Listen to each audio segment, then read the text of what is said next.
Imagine a string fixed at both ends, completely at rest. If we disturb the system by pulling the string and then releasing it, the string begins to vibrate. This vibration pushes and pulls on the surrounding air, creating a disturbance that propagates through it. Eventually, that disturbance reaches our ears and makes the eardrum vibrate. And somehow, a string being pulled and released has been transformed into what we commonly call sound. Welcome back to Formula in Motion. Today, we are going to use sound to explore a much broader concept, mechanical waves. We'll see what a wave actually is, how we describe it mathematically, how different types of waves behave, and the fundamental properties that allow a simple mechanical disturbance to become the basis of one of our senses, hearing. Let's go back to our string and ask a more fundamental question. What is a wave physically? When the string is disturbed, it is not permanently displaced. Each point of the string oscillates around an equilibrium position, the position the string would have when it is at rest. But the string is surrounded by air. As the string vibrates, it pushes and pulls on the particles of air next to it. Those particles interact with the particles around them, which interact with the next ones, and so on. The particles themselves only oscillate around their equilibrium positions. They do not travel all the way from the string to our ears. What actually travels is the disturbance, and this propagating disturbance is what we call a wave. In this case, we are dealing with a mechanical wave. It is called mechanical because its propagation requires a material medium, something containing particles that can interact and transmit the disturbance from one region to another. And this immediately leads to an interesting question. What happens if there is no medium? The answer is simple. A mechanical wave cannot propagate. This is why sound cannot travel through empty space.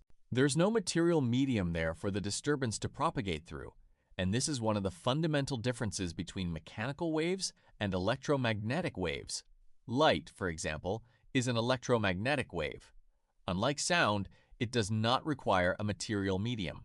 That is why light can travel through the vacuum of space, while sound cannot. Now that we know what a mechanical wave actually is, we can look at the mathematics behind it. In physics, whenever something oscillates, periodic functions immediately become useful, and the most important periodic functions are sine and cosine. But there is an important distinction to make. These graphs do not necessarily represent the physical trajectory followed by the wave. Not every oscillation has to be perfectly sinusoidal. Instead, sine and cosine provide the simplest mathematical description of periodic motion, and even more complicated oscillations can often be represented as combinations of sinusoidal components.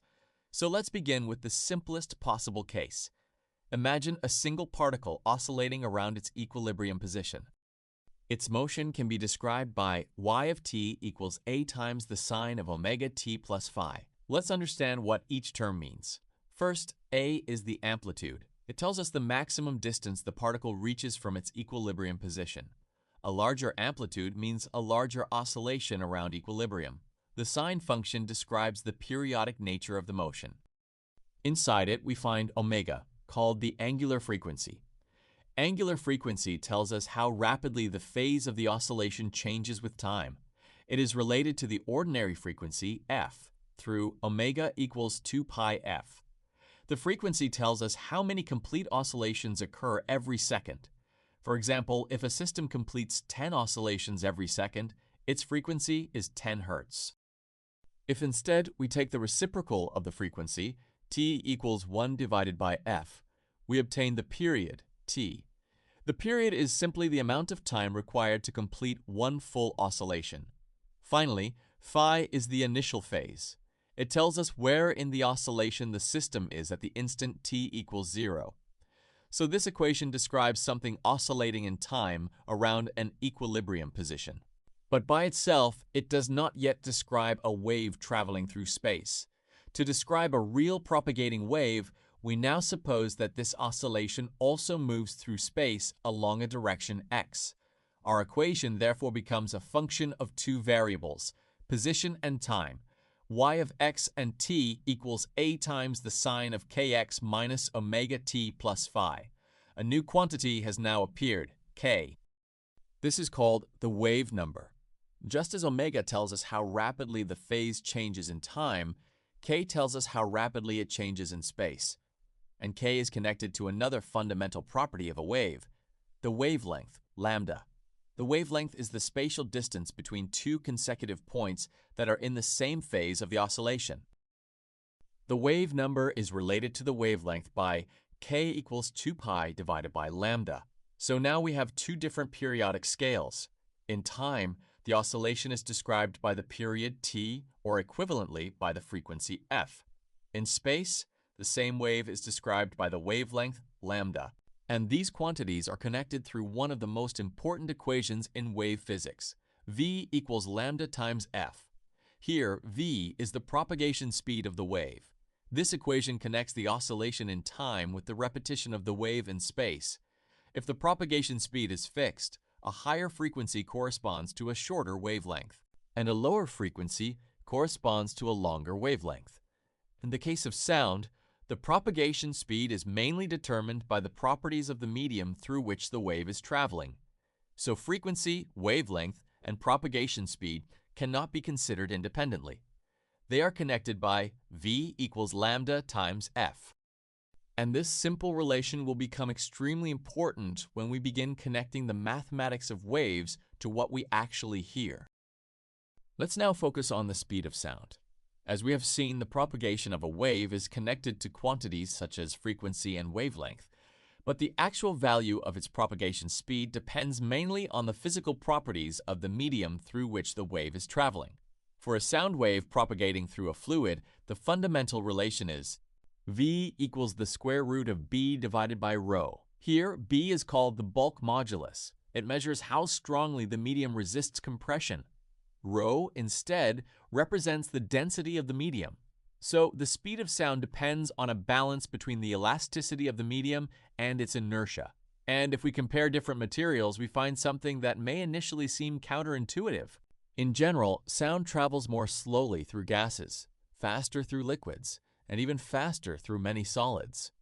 For example, at around 20 degrees Celsius, the speed of sound in air is approximately 343 meters per second.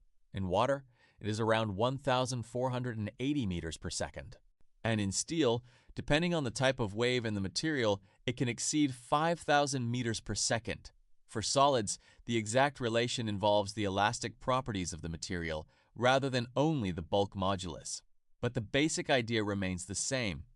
Greater rigidity generally allows the disturbance to propagate more rapidly. We also mentioned the temperature because the speed of sound, especially in gases, changes with temperature. Now we can connect this back to the relation we introduced before, v equals lambda times f. We can rewrite it as f equals v divided by lambda. Suppose a sound wave moves from one medium into another. The frequency is determined by the source, so it normally remains the same as the wave crosses the boundary. But the propagation speed changes because the medium has changed. And if the frequency remains constant while the speed changes, then the wavelength must change as well. So an incoming wave effectively adapts its wavelength to the new propagation speed of the medium. Finally, this brings us to a quantity that is often used when talking about high-speed aircraft, the Mach number. The Mach number is simply the ratio between the speed of an object and the local speed of sound. So an object traveling at Mach 1 is moving exactly at the local speed of sound. Below Mach 1, the motion is called subsonic. Above Mach 1, it is called supersonic. And notice that Mach 1 does not always correspond to exactly 343 meters per second. That value is only approximately valid for sound traveling through air at around 20 degrees Celsius. Let's now look in a very simple way at how waves interact with each other. Suppose we have two disturbances traveling toward each other along the same direction, x. The key idea here is what we call the principle of superposition. When two waves overlap, the resulting displacement at each point is simply the sum of the displacements produced by the two individual waves. Suppose, for example, that the maximum of one wave meets the maximum of another wave, and that both waves have an amplitude a at that point. The two displacements add together. The result is a single peak with an amplitude equal to 2a. This phenomenon is called constructive interference. The same idea applies if two minima meet. In that case, the resulting displacement becomes minus 2a. But now suppose that the maximum of one wave meets the minimum of the other. If the two waves have the same amplitude, their displacements are equal and opposite. So we obtain y total equals a minus a, which equals 0. At that point, the two disturbances cancel each other. This phenomenon is called destructive interference. But something important happens after the interaction. The waves do not disappear. Once they have passed through each other, they separate again and continue traveling along their original directions. So interference only describes what happens while the waves overlap. The individual waves continue to propagate afterward.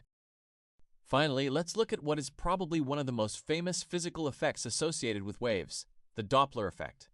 The Doppler effect describes how the motion of a wave source can make the frequency perceived by an observer different from the frequency actually emitted by the source. Let's begin with a simple situation. On one side, we have a source producing waves. On the other side, we have an observer receiving them. When the source is stationary, the disturbance propagates through space in the form of wavefronts. The distance between two consecutive wavefronts corresponds to the wavelength, lambda, and from what we have already seen, lambda equals v divided by f.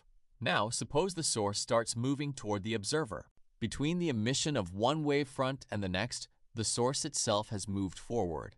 As a result, the wavefronts in front of the source become closer together. Behind the source, instead, they become farther apart. So in front of the moving source, the wavelength becomes smaller than it was when the source was stationary. We can call this wavelength lambda front. Behind the source, the opposite happens. Lambda back becomes larger than the original wavelength. However, the propagation speed of the wave does not change. The medium is still the same, so the wave continues traveling through it at the same speed. And since v equals lambda times f, if the wavelength in front of the source decreases, the observed frequency must increase.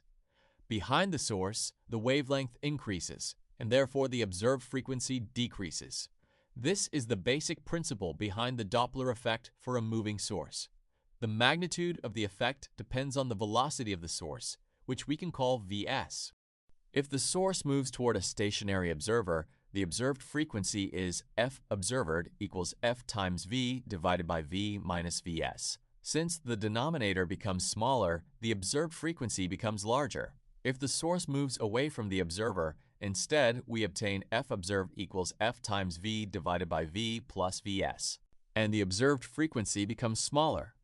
The observer itself can also be moving. In that case, the physical idea is very similar, although the formula changes slightly. A moving observer encounters the incoming wavefronts at a different rate. If both the source and the observer can move, all of these cases can be summarized by the general Doppler relation. F observed equals f times v plus or minus VO divided by v minus or plus Vs. Here, VO is the velocity of the observer, while Vs is the velocity of the source. The signs are chosen depending on whether the source and observer are moving toward each other or away from each other. And this explains a very familiar experience. When a car or an ambulance with a siren approaches us, we perceive the sound as having a higher pitch. After it passes us and begins moving away, the perceived frequency suddenly becomes lower. But there is one final point that is important to understand. The actual frequency produced by the siren has not changed. The source continues oscillating at the same frequency. What changes is the frequency received by the observer.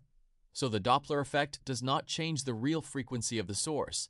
It changes the frequency that we perceive because of the relative motion between the source and the observer. And with that, we come to the end of this video. We have seen what a wave physically is, how it can be described mathematically, how it propagates through space, how different waves can interact with each other, and finally how relative motion gives rise to the Doppler effect. All of this started from something as simple as a vibrating string and led us to the physics behind what we commonly call sound. If you enjoyed this video, consider subscribing to the channel and leaving a like. Thanks for watching, and I'll see you in the next video.